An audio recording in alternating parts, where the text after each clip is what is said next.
Hola, ¿qué tal? Soy Fabián González nuevamente y hoy quiero hablarte del 5 pasos para la búsqueda de empleo eficaz.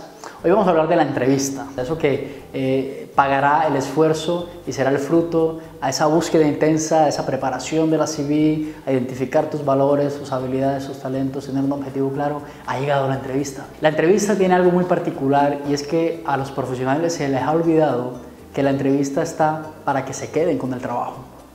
Y a veces cuando llegan a una entrevista, producto de los nervios, producto de, no sé, de la inseguridad, podrían casi que dañar o borrar con un pie lo que han hecho con la mano.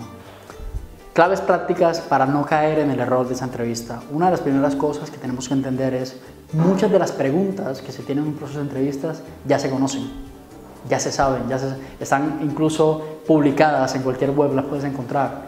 Primera clave práctica. Identifica cuáles son esas preguntas comunes y prepárate en la respuesta. En la calidad de respuesta que puedas dar está el valor que tú puedas generar en el momento de contestar. La seguridad realmente viene dado solo por la práctica, práctica y práctica. ¿Sí? Una persona que, por ejemplo, ha sido contactada para una entrevista y podría conocer mucho de esa compañía, podría conocer mucho del puesto de trabajo, pero si esa persona no tiene claro lo que tiene que ver con su aspecto personal, quién soy, qué me identifica, podría perder todas las oportunidades. Hoy las empresas están buscando personas genuinas, personas que realmente sean personas que aportan en una compañía o emprendedores incluso dentro de una compañía que generan un cambio, son agentes de cambio. Así que esa es la oportunidad para brillar. Y como dice por ahí, no hay una segunda oportunidad para causar una primera buena impresión.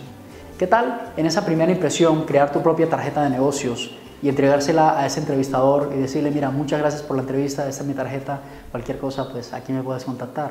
¿Sí? Y algunas personas dirán, pero ¿tarjeta de negocios? Si estoy buscando un empleo. No, error, tú tienes que tener tu tarjeta. Algún día lo decía Donald Trump cuando le preguntaban cuando inició con su proyecto de empresa y dijo, mi tarjeta realmente lo único que decía era el nombre y el teléfono. ¿Sí? Entonces, no te preocupes tanto por qué coloco en la tarjeta o no me han dado tarjeta. Crea una, te recomiendo darla en un buen material, en un buen diseño, algo que se vea bonito. No vaya a ser que lo hagas en cartulina y con eso te tires todo el proceso de entrevista.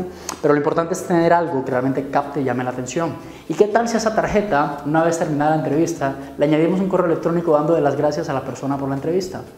Son pequeños detalles que pueden marcar la diferencia en ese proceso de entrevista. Acuérdate, la CV no da un trabajo, el currículo no da un trabajo, el currículo es la llave para una entrevista. Lo que realmente te puede abrir las puertas para esa oportunidad, para ese trabajo, es la entrevista. Así que no pierdas esa oportunidad de brillar en ese momento. Entrevista es clave, es fundamental, es tu mejor versión de ti en ese proceso de búsqueda de empleo y ahí es donde tienes que mostrar toda esa capacidad, todos esos talentos de los que en el primer video hablamos, ¿ok? Entonces quiero dejarte con esa idea.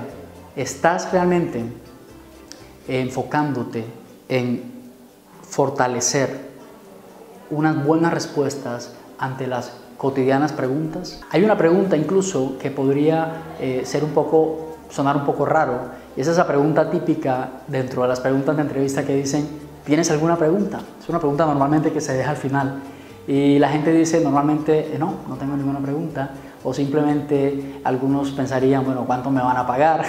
En realidad, esta pregunta es la única oportunidad que tienes en la entrevista de ser tú el entrevistador. Sí, de ser tú el entrevistador, porque siempre te están bombardeando con preguntas y la única oportunidad que tú tienes para hacer una pregunta es esa pregunta. ¿Tienes alguna pregunta? ¿Sí? Y estoy sonando un poco redundante acá, pero es así. ¿Qué tal si en esa tienes alguna pregunta de decir, mira, ¿cuáles son los 2, 3 primeros objetivos que quiere que logremos en los 2 primeros meses? ¿Cuáles son las habilidades y talentos del grupo de dirección que más resaltan para ver si yo puedo unirme a esa idea de trabajo en equipo? ¿Qué tal si dejamos al entrevistador fuera de la silla simplemente porque ni siquiera va a saber cómo responderte? De eso se trata, de marcar la diferencia, de hacer mucho con los pocos recursos que tenemos en ese momento de entrevista. Y la clave única que te puedo dar aquí es simple: práctica, práctica y práctica. ¿Ok? Bueno, quiero dejarte con una pregunta para reflexionar. Estamos hablando en términos del valor que generamos. Quiero que pienses en esto. ¿Cuál es el valor que generas para esa compañía? Piensa en términos de valor. Piensa en cuando llegues a esa entrevista, decir, bueno, ¿cuál es el valor que yo voy a generar en esa compañía con mi presencia, con mi trabajo, con mi experiencia? ¿Sí? En la medida que tengas claro ese valor que vas a determinar, ese diferencial que marcas, va a ser mucho más fácil para ti posicionarte en la entrevista. Mis recomendados para hoy son dos. Quiero dejarte con un libro que se llama ¿Eres lo suficientemente inteligente para trabajar en Google? Google ha sido una de las compañías consideradas en los últimos 6 años como una de las mejores empresas para trabajar en el mundo. Por algo será. Su capacidad para desarrollar el talento y el potencial humano ha sido ejemplo en muchas escuelas de negocios y se ha desarrollado incluso muchos libros alrededor, documentales, y este libro es clave porque narra y habla acerca de eso, cómo desarrollar talentos, cómo desarrollar habilidades y cómo utilizar el potencial de un equipo en pro de los objetivos de la empresa. Y como complemento quiero dejarte con una película que se llama Los Becarios, o la versión en inglés de Internship, y básicamente narra la historia de dos personas que de alguna manera están pasadas de moda y cómo pueden aprovechar sus talentos y sus habilidades para trabajar en una compañía como Google. ¿Ok? Esa es mi última reflexión, quiero que la revises, piensen en esto, en este tema de la entrevista que hemos hablado, de realmente aprovechar la oportunidad que tienes para brillar y no dejarla pasar. ¿Ok? Por lo pronto nos vemos en el próximo video. Vive con pasión, vive feliz. Chao, chao.